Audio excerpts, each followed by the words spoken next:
All right, let's take a walk. Funny thing happened to me on the way to speaking out. I'm going to go through that process here in just a bit. First of all, this episode is brought to you by the Wavemakers Cruise. This is something that I'm very excited about, and it's just going to be a blast. We've got a number of different podcasters, YouTubers that will be getting together along with the online community and actually moving that community from online onto a cruise. And so we'll be able to meet with you and mingle with everybody and talk about things that are discussed online. Really excited about this. I think it's going to be great. We've got Jacob Hansen from Thoughtful Faith, the Paul brothers from Stick of Joseph. We've got Cardinellis from Ward Radio. We have Jasmine Rapalai, who was with Scripture Central and has moved off on her own now. David Boyce from 52 Churches in 52 Weeks. And David Butler of Plain and Precious Things. So we've got all of us that will be there on November 15th to 22nd this year, 2025. You can find out more about this by going up to the top of my website at cwicmedia.com, cwicmedia.com. Go to Trips and Events, scroll down, and go to Wavemakers Podcasters Cruise. Going to be a blast, a lot of fun. Hope you're there. All right, this has to do with both the topic and the reason I put a description in on Alive and Intelligent Substack. You know, it wasn't that long ago that I was having an online discussion a little bit with in the comment section about speaking boldly, speaking out, defying the spiral of silence, if you will. And had someone in the comment section that says that being bold was unchristlike and that speaking out was unchristlike and you're going to offend a number of people, and that's not a Christian thing. That is not what Christ would do. And you know, look, nobody wants to offend anyone. I certainly don't want to offend anybody. That's not a desire of mine. But I do think it's important that you speak to truth, right? And he said that boldness is not good. So in the description on Alive and Intelligent on the Substack that opens up this Sunday, it's available now for registration, by the way. So you can go there to Alive and Intelligent on Substack. I'll put it in the description box. And it's free. And you're going to have a number of authors there that are very thoughtful. They dwell on these types of issues a lot. They write very well. So this whole team is going to be a part of this Substack that I'm very excited about. But I put in the description there that it's a bold newsletter. Part of what I said is it's a bold newsletter. And I did it specifically because of this interaction that I had of people trying to shut you down. Again, you've got to think about, well, you don't want to be a jerk, of course not, in situations where, you know, truth is not being spoken, or you're being told to shut up, or you're being canceled for standing up, for example, for the family proclamation, or for the order of God, or for Christian principles, whatever it might be. There's a way to handle that with charity, but it's not a matter of being polite as the top value. And being bold is important. Think about Paul. Was Paul bold? He writes about being bold several times, by the way. Here he is in Philippians. He says, "And many of the brethren in the Lord, waxing confident by my bonds," that's his bond with Christ and all that he had gone through, "are much more bold to speak the word without fear." And I think that we're moving a little bit more into an environment with YouTube and podcasts where we can break this spiral of silence a little bit, where you're almost encircled by attitude of, hey, you better not talk about this, you better not speak up about this. But we're starting to break out of this after the last several years. I used to feel when I would talk about things like this, even within the church, I felt online that you know, that was not part of the culture at all. It was going against Mormon culture. Now there are several voices out there. We need more and more voices that are going to speak toward orthodoxy, that are going to speak toward truth. And that is starting to happen. But we need more. There needs to be more. You know, standing for something, the title of my piece this Sunday is called "Standing for Something Defying the Spiral of Silence, standing for something remains completely out of favor in our current age of entitlement. Right? Our judgments and behavior generally derive from our feelings, right? That's the culture that we're moving into. They manifest through the way we feel instead of truth, instead of values. And that's a real problem. And that is the culture that we have been almost dropped into over the last few years even. Feelings matter more. Your truth does not matter. My truth versus your truth. A very postmodern type of a worldview. And that's really dangerous.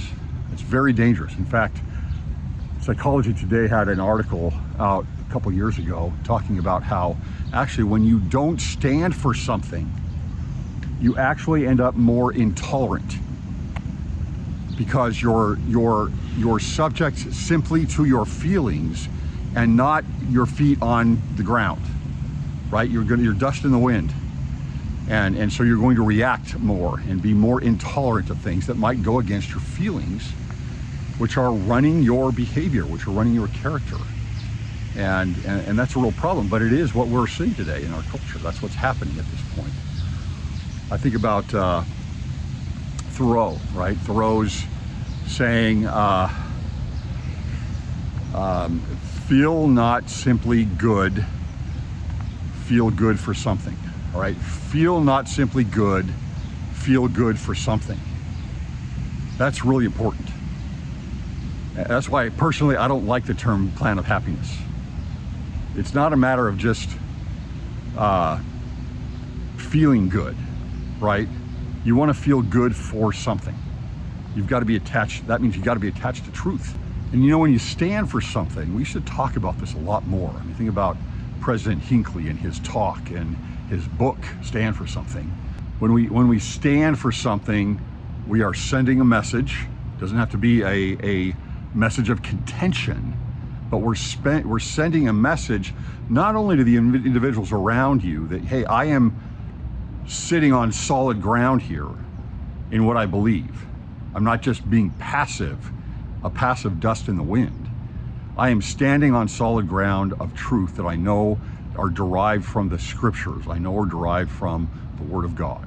And you're not just sending a message to others, you are sending a message to yourself. And as Paul had stated, you know, when you are true to your principles, when you stand up for what you believe, then others around you will wax stronger. And I see this all the time. I mean, one of my favorite comments, at least, is, you know, hey, I've heard you speak about these things. I haven't been able to do that before. I feel like now I can do this.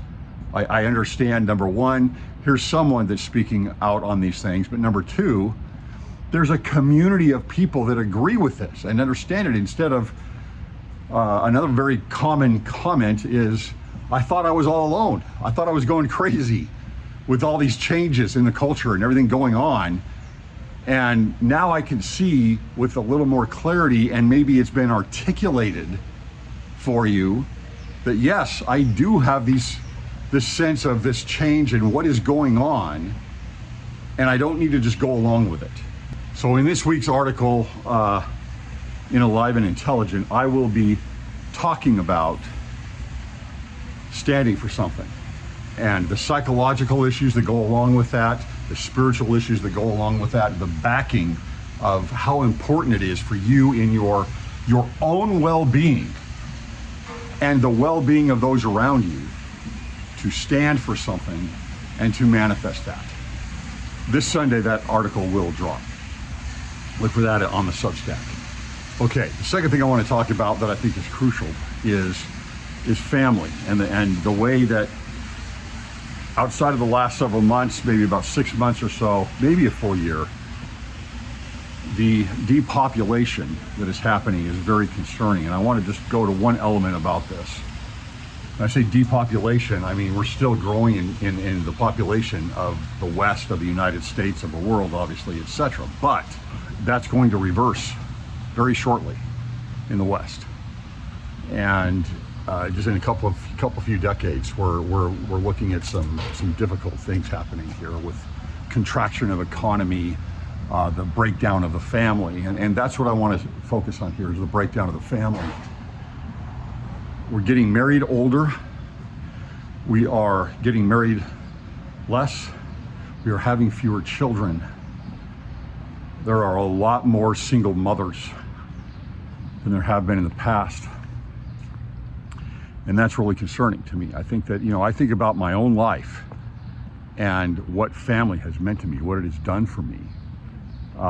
Going from my parents, who have both passed away, and I think about their legacy, I think about what they've taught me, how important their words are. And if I mess up, I kind of feel bad, even though they're gone, because it's like, sorry, Mom, sorry about this. Sorry, Dad, sorry about this. This is not what you would have expected of me, right? And my parents were really good people. I'm just moving down generations here. I think about my wife, and man, what a difference it is. I mean, well, I think there's more and more of an attitude these days of, well, I don't want to deal with a relationship. And I understand people have bad relationships. I understand that they deal with toxic people sometimes, and individuals that make things maybe impossible. I'm not saying that's not true, but the benefit of having a solid relationship and working through things is so much greater than not having it and being alone. So we should keep that as an ideal as much as possible. The number of times that I know I'm just being checked kind of in my own behavior, a second set of eyes, words, that sometimes you may not be always welcome. They help you as a rough stone rolling, right? They help smooth things out with you. And it's not just all about you. And so I think that's crucial for our individual development. It's for our behavior. We have checks and balances on us. That's a good thing to do. It's like the government has got some checks and balances out there.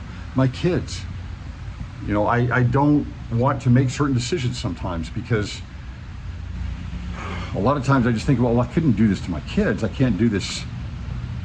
I have to be an example. I have responsibility for their well-being. Nothing nefarious, but I think that's something that's there. It's a check and balance, and family provides that for you. And of course, the stretching that you have to do, the actual love and sacrifice that you end up leaning toward in difficult situations.